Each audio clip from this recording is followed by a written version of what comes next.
What's going on YouTube? Coach Marcus Hodges here with Separation Team Basketball. And today I want to talk about what we see a lot on social media when it comes to these young players' highlights. And what we see is a lot of dunking and a lot of crazy moves. We see these crazy athletic guys catching crazy lobs off the rim. In transition, they're doing these dunks that almost should be in the dunk contest, and that's great. But what happens when you're that unathletic player? So today I want to give you guys a couple unathletic moves. You don't need to be able to have a 45 or a 40-inch vertical. You can be that guy that has a 28, 29 and still be successful at the elite level. What players am I talking about? First, for my OGs out there, Steve Nash. If you look at Steve Nash's game, he was not crazy athletic. I've never seen him dunk. I'm sure we can probably find a YouTube clip of him dunking, but at least in the NBA game, he wasn't known as a dunker. He was a crafty guy that could finish around the big guys, but he wasn't gonna dunk on you. So think about Steve Nash. Some of my other players, Mike Conley. This guy is extremely crafty around the basket. He's known to be ambidextrous. He can finish with his left just as well with his right. And then lastly is, for my younger guys, thinking about Trae Young. He's patent floater. He's able to finish amongst the trees. It almost seems like a normal layup for him, how he never misses. So today, I want to give you guys some finishes that maybe you're just not that athletic player, or think about this. Maybe I was athletic and now that athleticism is starting to die down. How can I still play with the elite players with not being as athletic? Something you don't want to miss. You already know, man, let's get it. All right, right now the first finish I want us to focus on is a outside foot, outside hand finish. We see this a lot with the skill of finishing, but it's something you really have to master. So all I want to focus on is just a simple pound to drop. Remember, I'm dribbling on my inside foot. I'm taking a big step because I see open space. So I take a dribble, boom, and then I'm jumping off that ball side foot. But right now I want to focus on a high touch. So if I have a guy come help side a little late, I want to put it right off that glass. So I'm going dribble, drop, ball side foot, underhand touch, getting it off that glass. Right now I'm putting the ball away from, let's say if I have my primary defender, right here I beat him. So right now my pickup is here, all right? If I will go here, that could be a block. Even if I go to the side, that might be able to be a block. So right now I want to focus on being able to stretch away from primary, but also having a high touch. So if I want to be an unathletic guy, or if I'm an unathletic guy, as I'm starting to become now, I'm just simply here, boom, working on a high touch right off that glass, making sure we're working on both sides, kind of like my guy Mike Conley. I can finish on the left, I can finish on the right. I know on this side it's gonna be my left foot. So once I get my dribble drop, I'm here working on a simple high touch off the glass for the finish. All right, another finish when I just have that primary defender on me. So let's say I slide, right? And now I'm going to a 2 dribble drive. I'm going 1 inside foot, still the same finish, but notice I'm not really jumping off this right now. So my defender's almost trying to time my jump to as soon as I start to jump, he's gonna try to meet it at the rim. So I'm not really gonna jump. I'm focusing on getting the ball to the backboard as quick as possible. And once I get the ball as quick as possible, I wanna kind of throw my weight towards that defender a little bit. So even when he thinks about jumping, I'm kind of giving him that little bump that's gonna throw his timing off as well again. So I wanna be able to get here, space, 1, 2, and I'm not really jumping. I'm getting the ball to the backboard just as quick as possible. This is definitely an OG move. You won't see it a lot, but you will see it when, once again, I just have that primary defender on me. Help side is away. I space and I'm going 1, 2, and my motion is this. The ball is away from defender. I'm not jumping. I'm getting it to the glass and my weight is falling to that defender, working both sides. That's the second finish for my unathletic guys out there. All right, now this third finish is gonna be my veer finish. So with our veer finish right here, the move I'll give you just between cross. Be aggressive with the cross, learn to shift, right? So when I get here and cross, I'm running after it, trying to get by my primary defender. Once I get, let's say, just 1 step advantage right now. So once again, if he's athletic and I'm unathletic, and I just have that 1 step advantage, he still could possibly meet me at the rim.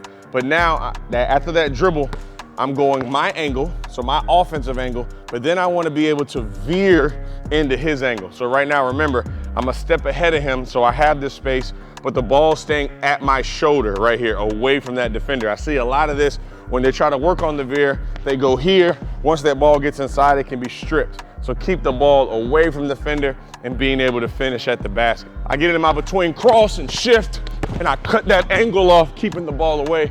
being able to finish. Really visualize that with your veer finish here.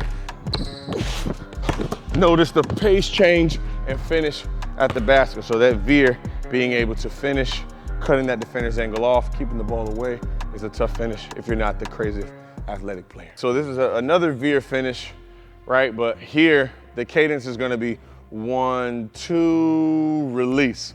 So especially if I'm a right-handed player and I'm trying to veer on this left side, once again, angled step, right? Stay in my angle. Then I'm trying to cut off that angle. I wanna work on just my balance right here, but not going straight up and down or going forward, but now I'm starting to recline back. So I really wanna delay, slow it down, make sure the ball still stays away from that defender, and and kind of recline back for that shot here. Notice the pace, 1, 2, I'm veering in, and I start to go back. We're really seeing that being popular right now. Trainers and coaches have noticed, can I really slow those last 2 steps down, and can I change that cadence? Luka Doncic pops up a lot when I see this finish here, attacking, getting into the body, slowing down, finishing, but not straight up and down. Remember, reclining away.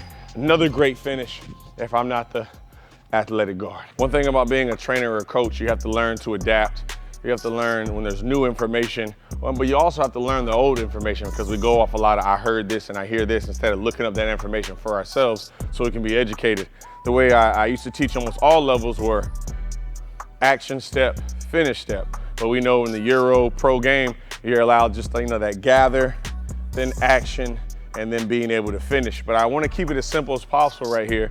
So with this, I wanna have a dribble on my inside foot, dribble, and then now on that first, or actually on my first pickup, I'm immediately going up. And I want it to look like I'm going for that finish. I actually saw this move done, I think 6th or 7th grade, when I was watching Wake Forest High School, a guy named JoJo. He was super crafty, doing different things that I'd never seen before. And then now, 15, 20 years later, we're really starting to talk about it and actually teach it. So right here, now it's more of a dribble, dribble up, boom, and then finish. Just as we talked about earlier, changing the cadence up, not always 1, 2, finish, right, left, finish. Sometimes right, left, finish can throw timing, especially those athletic guys when they're out of position, because those athletic players are able to be out of position a lot because they can make up for it with their speed or their athleticism, and now we just put them in a bad position all in all. So all I want to start off in the drop position, I'm just going here, 1, 2, being able to finish, making sure we're working on both sides with that. Remember the pickup timing. I'm not picking up here, definitely at the high school level, it's gonna be 3 steps. That first pickup is actually here on this left foot.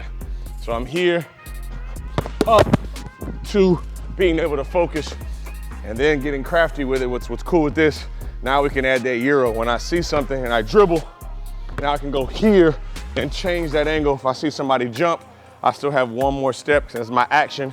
My action can be change angle and being able to finish. So I can start off here, dribble, 1, 2, being able to finish at the rim. Really getting that ball to 12 o'clock. Big eyes, nose, chin to the rim. Right, 1, 2, being able to finish. And that right there are a couple ways to be an unathletic guard and still be able to compete with the seriously athletic players. Because right now, Ja Morant is about to have an incredible year. But what we know Ja Morant from, some of those things we just can't teach. You can't teach a guy's about to take a charge and you're just jumping over him, right? We have to be able to understand, all right, I can't be Ja, but how can I play against Ja? Or how can I compete against Ja or a player like Ja? Same thing, Anthony Edwards. As you see, his footwork is really incredible. He's had days he's jumping over you, and then he also has days he's able to show, hey, I'm a high level, I'm a skilled player. I'm able to Euro, I'm able to have different veer finishes to finish at the rim. Because some days your legs aren't gonna be there, and are you still gonna be that player? Or are you gonna be a player that has completely changed their game and you don't know how to do that? So if you don't have a 40, this is a great workout for you, especially if you wanna compete at the highest level, Euro League, NBA, G League, whatever it may be, these finishes right here will translate at the highest level. You just gotta figure out the time and place to use them. If you like today's video, make sure you like, subscribe, also hit that bell notification so you can get each and every upload. I want my unathletic guards to comment what they liked about this video and what they want to see next. Once again, I want to be able to help everybody, ball handling, shooting, basketball IQ, warm-up drills, whatever it is, I want to make sure I'm there for you. So my unathletic guards, comment what you liked, what you didn't like, or what you want to see next, because we got a lot for you. You already know, man. Let's get it.